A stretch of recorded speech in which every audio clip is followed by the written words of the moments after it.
ওপৰত সেইটো মোৰ দায়িত্ব। কাৰণ কেলৈ বহুত সংগঠনত আহিলে ল'ৰা 5 বছৰ বহুত গুচি গ'ল। কথাটো হ'ল কি আজি পৰ্যন্ত গুৱাহাটীত কমিটি গঠন কৰাৰ কথা কোনেও চিন্তা নকৰিলে, কোনেও আগ নবঢ়ালে, কোনেও আগবাঢ়ি নগ'ল। কাৰণ মই 5 বছৰ আজি সংগঠনটোক মই ওচৰৰ পৰা দেখা পাইছোঁ, বহুত আহিলে বহুত গ'ল। কিন্তু আচলতে যিয়ে হওক গুৱাহাটীত কমিটিখন গঠন কৰাটো এটা হিন্দু ফেডাৰেশ্যনৰ কাৰণে বহুত ডাঙৰ গৌৰৱ।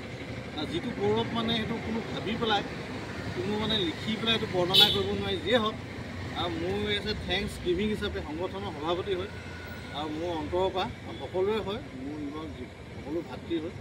আৰু মই বিশেষকৈ অসমৰ আদৰ মৰমৰ চেনেহৰ প্ৰতীক গামোচা এভাগেৰে আমাৰ সংগঠনৰ সকলোৱে আদৰৰ সম্পাদক সুনীল কাশ্যপ ডাঙৰীয়া মানে সকলো মানে বিশেষকৈ সকলো আছে।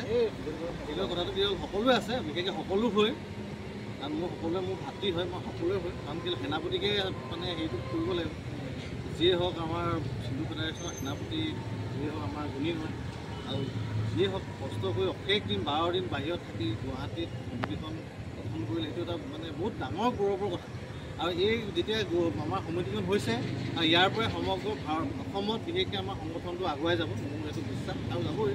কাৰণ কেলৈ গুৱাহাটীত যেতিয়া আমি কিবা এটা কাম কৰিম তাৰপিছত এটা গুৱাহাটীত যেতিয়া কাম হ'ব চব গোটেই সমগ্ৰ প্ৰতিটো অঞ্চলত আমাৰ সংগঠনটো আগুৱাই যাব। আৰু বিশেষকৈ থেংকছ গিভিং হিচাপে মোৰ গতিকে চেনেহৰ মৰমৰ ভাতৃক মই গামোচা এভাগেৰে সন্মানিত কৰিব বিচাৰিছোঁ। আৰু সঁচাকৈ যিটো দায়িত্ব অৰ্পণ কৰিছোঁ, দায়িত্ব কাণ পাতি লৈছে আৰু সংগঠনটো আগুৱাই লৈ গৈছে।